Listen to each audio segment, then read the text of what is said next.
ngayon, December 29. Birthday ni Kuya, 57 na siya. 57 years old na siya today. Pag birthday niya, madalas siyang nagsiselebrate pero outside of this house. Nagkikita-kita kami dito pag 31 ng December hanggang 1. So, ang ginagawa ni Kuya, meron siyang nagluluto siya madalas eh. Tapos, yun na, hanggang mag-31 ng gabi, hanggang magputukan, nandito kami. Tapos, medianoche, tapos hanggang kinabukasan na yun ang nakasanayan namin talaga dito.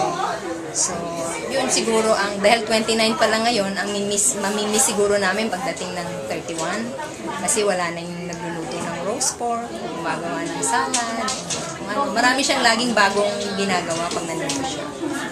Kamusta na po ang pamilya na ngayon ay wala na nga po si Leonard ko? Siyempre, lahat ng nawawalan.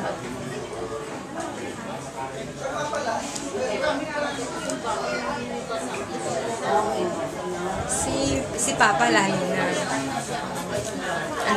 Nalulungkot silang mag-asawa. Lalo na ang Papa ko. Kasi Chinese nga si Papa, no? Ang anak na lalaki, parang talagang mahal ang lahat ng anak, pero napaka-importante ng panganay at nag-iisang lalaki. Tapos siya pa yung panganay. Kaya, nalulungkot kami lahat na wala na si Kuya dito.